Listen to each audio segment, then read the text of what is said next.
వేదిక మీద ఉన్నటువంటి పెద్దలు శ్రీ పతిపాక మోహన్ గారికి, జూకంటి జగన్నాథన్ సార్కి, భూమేష్ గారికి, పెద్దింటి అశోక్ కుమార్ గారికి, వేణు గారికి, లక్ష్మణ్ గారికి, అలాగే వేదిక ఎదురుగా ఉన్నటువంటి పెద్దలు, మిత్రులు, ముఖ్యంగా పిల్లలకి నా హృదయపూర్వక నమస్కారాలు.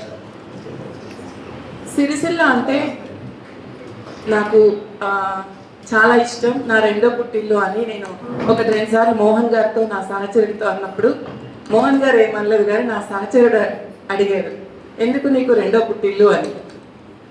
అంటే ఎగ్జాంపుల్, ఈరోజు నిన్నటి నుంచి ఇక్కడికి వద్దామని ప్రయాణం మొదలుపెట్టినప్పటి నుంచి వచ్చిన తర్వాత వరకు కంటిన్యూస్గా పెద్దింటి అశోక్ గారు, పత్తిపాక గారు ఆయన మంచి ఆతిథ్యం ఇచ్చారు.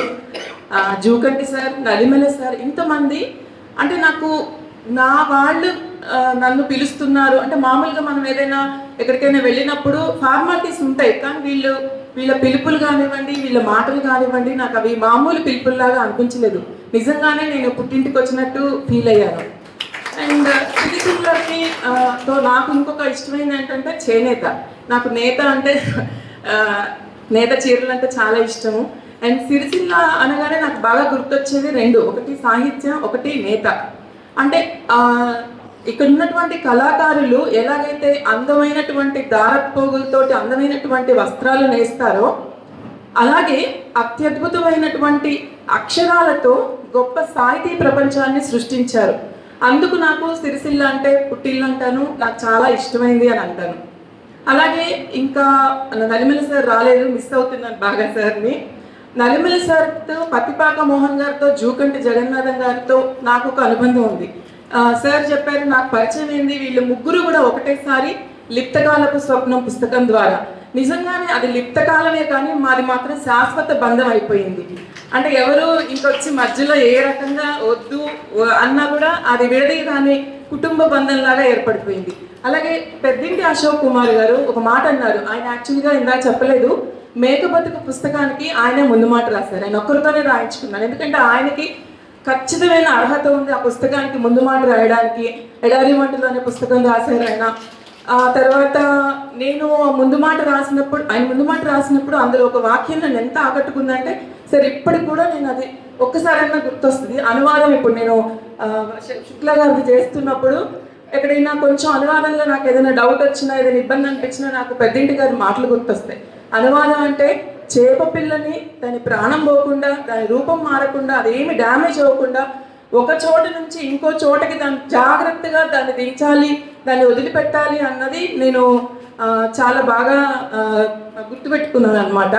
So thank you so much sir. So ఇంతమంది, వేణు గారు ఇందాక అన్నారు, సీతారాం గారి వారసత్వం లేకపోయినా ఆయన ఇన్ని సంవత్సరాల నుంచి అవార్డు ఇస్తున్నారంటే, వారసత్వం ఉండి ఆయన కూడా ఒక రైటర్ అయి ఉండిస్తే పెద్ద గొప్పే ఉంది అనిపిస్తుంది. అది లేకుండా ఆయన అంత అంటే వాళ్ళ నాన్నగారి మీద గౌరవంతో కానివ్వండి, సాహిత్యం మీద తెలియకుండానే ఒక ప్రభావం ఉండి ఉంటుంది. ఆయనకి రాయడము, చదవడము నాకు తెలియదు మరి, కానీ రచయితల పట్ల, సాహిత్యం పట్ల ఆయనకున్నటువంటి గౌరవం తెలుస్తుంది. అలాంటి అవార్డు తీసుకోవడం, అది కూడా ఈ మానేరు నది ఒడ్డున సిరిసిల్ల నుంచి కరీంనగర్ వరకు ఉన్నటువంటి ఈ నది ఒడ్డున ఉన్నట్టు ఈ సిరిసిల్ల జిల్లాలో నుంచి వస్తున్నట్టు ఒక గొప్ప అవార్డు తీసుకోవడం నాకు చాలా గర్వకారణంగా ఉంది. అండ్ నాకు సీతారాం గారి గురించి నిజంగా I'm very sorry to say this, నాకు పెద్దగా తెలీదు. నాకు అవార్డు వచ్చింది అని అనౌన్స్ చేసినప్పుడు ఆయన గురించి తెలుసుకున్నాను, కొంత ఇంటర్నెట్లోనూ, తర్వాత ఒకళ్ళిద్దరిని అడిగి తెలుసుకున్నాను. ఇప్పుడు నాకు నిన్నటి నుంచి ఆయన ఫోటో పక్కన నా ఫోటో ఉండడం ఇంకా నాకు చాలా ఈ జీవితానికి, అంటే ఆయన అంత స్వచ్ఛమైన నవ్వుతో ఉన్న నా ఫోటో పక్కన నాది కూడా ఒక చిన్న ఫోటో ఉంది. అంటే నేను ఎప్పటికీ మర్చిపోలేనటువంటి గుర్తుగా నాకు ఈ అవార్డు ఇవ్వడం అనేది నాకు చాలా సంతోషంగాను, చాలా గర్వంగా కూడా ఉంది. సరే తప్పించుకుందామని. అయితే మనం జనరల్గా మనము ఎందుకు రాస్తాము, మనుషులం కాబట్టి, మనుషులే రాయగలరు కాబట్టి, మనుషులే చెప్పగలరు కాబట్టి. అంటే సంతోషాలు, సరదాలు రాసుకోవడం ఒక పద్ధతి. ఇందాక పెద్దింటి గారు అన్నట్టు నిజంగానే సింగరేణి కాలరీస్ గురించి రాసిన వాళ్ళందరూ అసలు వాళ్ళు చాలా చాలా తేడా ఉంది నాకు వాళ్ళకి. వాళ్ళందరూ చాలా పెద్ద పెద్ద వాళ్ళు, చాలా ఎక్స్పీరియన్స్ ఉంది వాళ్ళకి, చాలా రీసెర్చ్ చేశారు, చాలా చూశారు. నేను చిన్నపిల్లలు నిజంగా వాళ్ళతో పోలిస్తే. అంతెందుకు నా సహచరుడు కూడా ఆ సింగరేణి కథల గురించి ఇట్లా రాస్తా అన్నప్పుడు కొంచెం భయపెట్టి, ఆయన భయపడి నన్ను కూడా భయపెట్టారు. కానీ నిజంగా కూడా నాకు అంత నాలెడ్జ్ ఏం లేదు. కానీ నేను రాసినవి మాత్రం ఒక 8-10 ఏళ్ల పిల్ల చిన్న వయసు తన చిన్నతనంలో ఏమేమి చూసింది, ఏమేమి తన చుట్టుపక్కల చూసినటువంటి విషయాలని నేను ఒక చిన్న జ్ఞాపకాల్లాగా అనుకోండి, గొప్ప కథలు కాకపోయిండొచ్చు, బట్ నేను నా ఎక్స్పీరియన్సెస్ అన్నీ రాసుకున్నాను. అంటే ప్రతి మనిషికి జీవితంలో ఎవరు ఉంటారు? అమ్మ ఉంటుంది, నాన్న ఉంటాడు, తోబుట్టువులు ఉంటారు, స్నేహితులు ఉంటారు, సరదాగా కొట్లాడుకునేటటువంటి పక్కింటోళ్ళు ఎదిరింటోళ్ళు ఉంటారు, ఒక గద్దరాం ఉంటుంది, ఒక చైల్డ్ అబ్యూస్ చేసే ఒక పెద్ద ఆయన ఉంటాడు. ఇవే కదా జీవితం అంటే. సో వాటిని నేను కథలుగా రాశాను. అందులో బాగా అన్నీ ఆల్మోస్ట్ నా చుట్టూ తిరిగినవే, ఒకటి కూడా నేనేదో ఊహించి రాయలేదు. అందులో తండ్రి గురించి ఉంది. ఒక తండ్రి సింగరేణి కాలేజ్లో నాన్న ఉద్యోగం చేసేవారు. ఆయన డ్యూటీకి వెళ్తే వచ్చిన దాకా ఒక పెద్ద తుఫాన్ వస్తుంది. చిన్నపిల్లలం అప్పుడు ఇద్దరం, నేను చెల్లి. ఆయన ఇంటికి వచ్చిన దాకా పడే వేదన ఒక కథలాగా రాశాను. అది వాగొడ్డు అని చెప్పేసి రాశాను. తర్వాత అందరికీ కూడా ఎన్ని సంవత్సరాలైనా అందరి జీవితంలో ఒక ప్రేమ ఉంటుంది, కాదనలేము. స్కూల్లో కానివ్వండి, కాలేజీలో కానివ్వండి. సో అలాంటి స్కూల్ ప్రేమల గురించి ఒక చిన్న కథ రాశాను.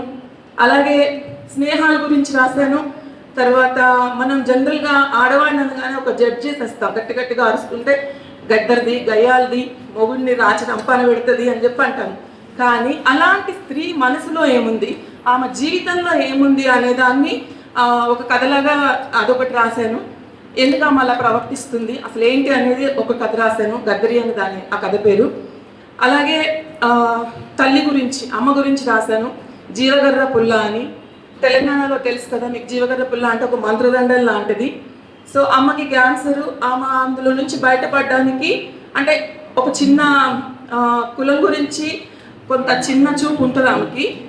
అలాంటి మనిషి తనకు ఒకసారి క్యాన్సర్ రాగానే మనిషి ఎలా మారిపోయింది అంటే ఒక చోట అంటది అనమాట, బుజ్జి కులం మతం శాశ్వతం కాదు, చావు ఒక్కటే నిజం అని. అంటే అప్పుడు అనిపిస్తుంది నాకు, అది చివరిలో ఎండింగ్లో రాశాను, జీవగర్ర పళ్ళు ఉంటే బాగుంది కదా అమ్మ, నేను మళ్ళీ తెచ్చేసుకునేదాన్ని అని చెప్పేసి.